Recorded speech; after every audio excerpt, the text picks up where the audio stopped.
Magandang araw sa ating lahat mga boxing fans sa mang panig ng mundo. Ang labanan o bakbakan na ating tatalakayin ngayon ay ang sa pagitan ni Ohara Davies at Ismael Barroso na kung saan sa bakbakan na ito nakataya ang WBA interim. Fight schedule po nito Enero 6 next year 2024. Gaganapin ang bakbakan sa Las Vegas, bansang Amerika. Mapanood ang live sa DAZN. Mga kaibigan, magsisilbing undercard ang bakbakan na ito sa Berhil Ortiz kontra Frederick Lawson. Ang kasalukuyang kampiyon sa Super Lightweight Division o Junior Welterweight Division ay si Rolly Romero. Kung yung natatandaan, nagkaharap si Rolly Romero at Ismael Barroso na kung saan nakataya ang WBA Super World Super Lightweight title. Na kung saan nga natalo itong si Ismael Barroso by technical knockout sa ikasyam na round sa kanilang bakbakan po mga kaibigan. Sa laban kasi mga kaibigan ni Barroso at itong si Rolly Romero, bagsak si Romero sa ika-4 na round kung di ako nagkakamali, or sa ikatlong round nabagsak siya. At doon naman sa ikasyam na round napabagsak ni Rolly Romero itong si Barroso, pero inulit-ulit kong panoorin mga kaibigan, slow-mo, tulak yun eh. Tinulak niya si Barroso kaya nabagsak at yun nga binilangan ng referee. At kahit na sumuntok pa o lumalaban pa si Barroso, itinigil na ng referee ang laban na kung saan hinatulan si Barroso na technical knockout daw sa bakbakan mga kaibigan. Sa makatuwid, ano yun, yung parabagang questionable ang pagkatalo ni Ismael Barroso. Pero ganun pa man, hindi na mababago ang hatol ng mga hurado. Opo, hindi na yun mababago. So kung sakali itong si Ismael Barroso magtagumpay na may panalo niya ang laban kontra Ohara Davies, siya na ang mandatory challenger ulit ni Rolly Romero mga kaibigan. Rematch yan kung sakali makalusot itong si Ismael Barroso kontra kay Ohara Davies. Mga kaibigan, maghahayag po tayo ng sarili nating fight prediction and analysis sa bakbakan na ito. Pero bago natin yan simulan, inaanyahan ko po kayo na sana suportahan po nyo ang ating munting channel sa pamamagitan po ng pag-like, share at higit sa lahat sa pag-subscribe. Malaking bagay na po yan. Maraming salamat po. Pagdating sa ranking ngayon, dito sa Super Lightweight o Junior Welterweight Division, itong si Ohara Davies ay rank number 1 sa WBA na kasalukuyang hawak ni Rolly Romero. At ito namang si Ismael Barroso ay rank number 3. Kaya mga kaibigan, hindi po ito basta-bastang laban. Alamin muna natin kung sino ang liyamado at dihado sa bakbakan na ito. Unahin natin ang sa panig ng taga Venezuela na si Ismael Barroso. Ang boksingerong ito ay may impresibong kartada, 24 wins with 22 wins coming by way of knockout. May 4 na talo at may 2 tabla. Sa kanyang 4 na talo, 3 beses ito nakatikim ng knockout or technical knockout. Sa ngayon, may edad ito na 40 years old. Father time na. At ang height nito ay 5 foot in 8.5 inches o 174 cm.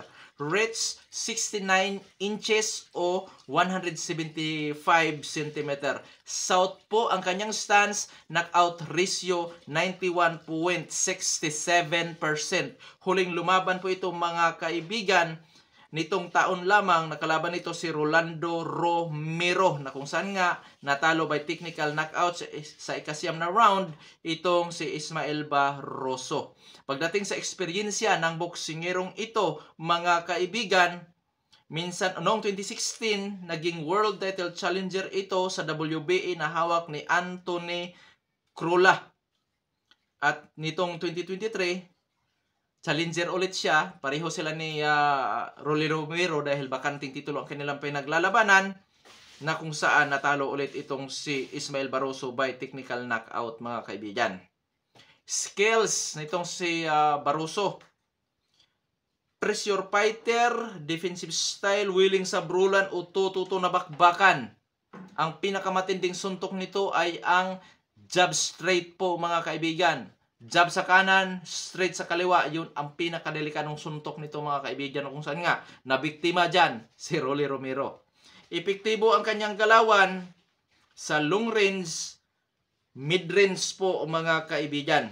Okay, sa panig naman ni Ohara Davies. Itong si Ohara Davies ay may impresibong kartada din po. 25 wins with 18 wins coming by way of knockout. May 2 talo, ngunit wala pang naitalang tabla. Sa kanyang 2 talo, isang beses ito nakatikim ng knockout. Nangyari po ang kanyang pagka-knockout sa kauna-unahang pagkakataon at nagsisilbing yun na rin ang kanyang kauna-unahang talo ay yung napalaban siya kay Josh Taylor. Na kung saan pinaglalabanan nila ang Commonwealth Boxing Council Super Lightweight title, WBC Silver Super Lightweight title.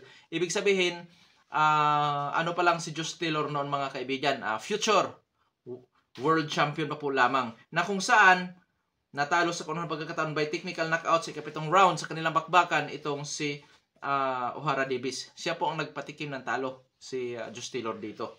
At sa ikalawang talo nito mga kaibigan, ang patikim ng ikalawang talo nitong si Ohara Davies ay si Jack Catterall, na kung saan pinaglalabanan nila ang WBO Intercontinental, na kung saan ay panalo lang ni Catterall ang laban by unanimous decision po mga kaibigan. Nangyari ang bakbakan na yan noong 2018. Yan lang po ang tumalo kay Ohara Davies. So hindi po mga basta-basta pala ang kinalaban din ni Ohara Davies po mga kaibigan. Sa ngayon, may edad na 31 anyos pa lamang itong si Ohara Davies at ang height nito 5 foot and 7 inches o 170 cm.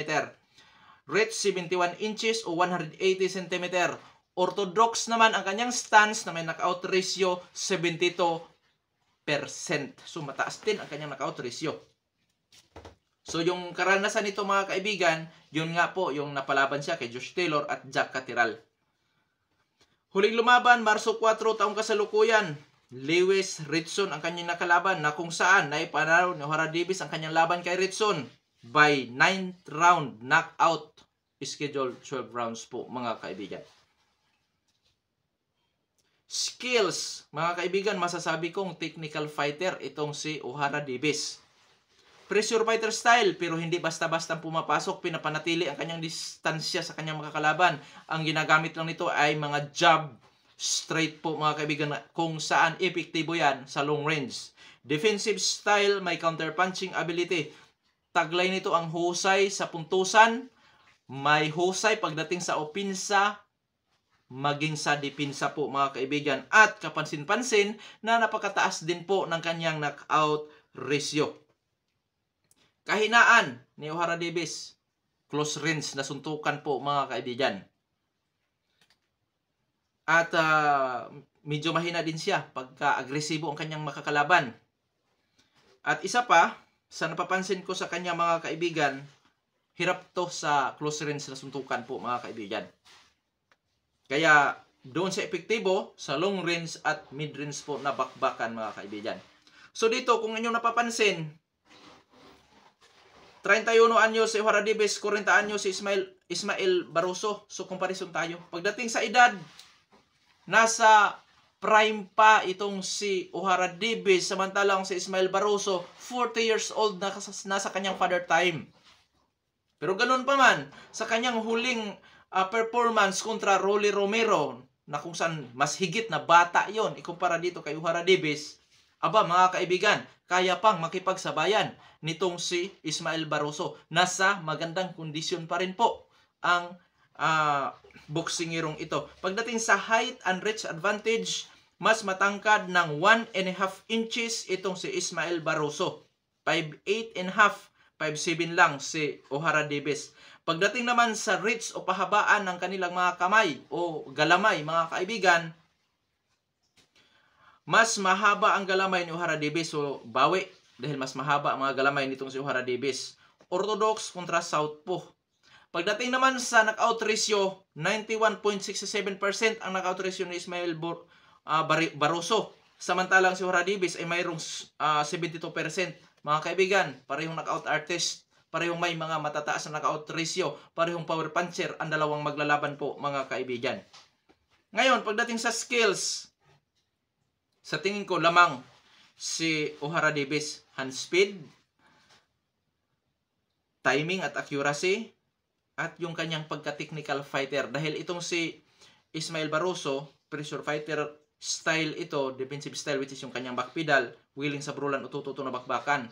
At medyo may kabagalan na ito, ikumpara talaga kay Ohara Davies. Okay, peerless prediction mga kaibigan, dahil kaunting pagkakamali lang sa dalawang ito, kung sino unang magkakamali ay knockout ang sasapitin. Dahil dito sa labanan na ito, given ang knockout dahil parehong knockout artist ang maglalaban. Fearless prediction ko dyan mga kaibigan, Ohara Davies by technical knockout.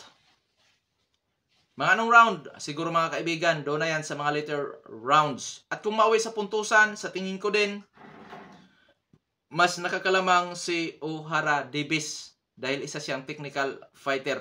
Di hamak na mas may maraming galawan siya ikumpara kay Ismael Barroso. Siyempre, ito po ay boxing. Ika nga sa wikang English, this is boxing, anything can happen.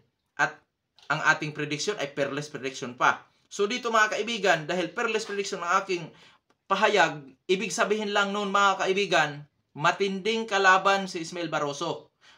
Hindi po kagulat-gulat kung sakali magawa din ni Ismael Barroso na i-knockout si Ohara Davies dahil napakataas na knockout ratio ni Ismael Barroso at pressure fighter ito. At may kahusayan din sa timing at accuracy itong si Ismael Barroso mga kaibigan. At pwede rin gamit ang kanyang power na maidominan niya ang laban na ito kontra Ohara Davies mga kaibigan. Dahil ang gagawin talaga ni Ismael Barroso dito, didikita niya si Ohara Davies. Dahil yun ang kahinaan ni Ohara Davies, ang close range na suntukan po mga kaibigan. So, dyan may tsansa o malaki din ang tsansa nitong si Ismael Barroso na manalo dito sa laban mga kaibigan. Kaya naman, ang aking pahayag, fearless prediction na kung saan pumanig ako kay Ohara Davies na siya po ang magtatagumpay sa laban. Pero hindi kagulat-gulat kung sakaling ang manalo naman dito ay si Ismael Barroso dahil hindi po yan basta-bastang boksingero mga kaibigan. Tandaan natin, bagsak dyan si Rolly Romero na mas bata at higit sa lahat si Romero ay knockout artist din po mga kaibigan. Kaya mga kaibigan, matinding bakbakan ito at sa tingin ko maaksyon na labanan ito na kung saan dapat abangan. Hanggang dito na lamang. Ito po ang Dong Sports PH. Maraming salamat po.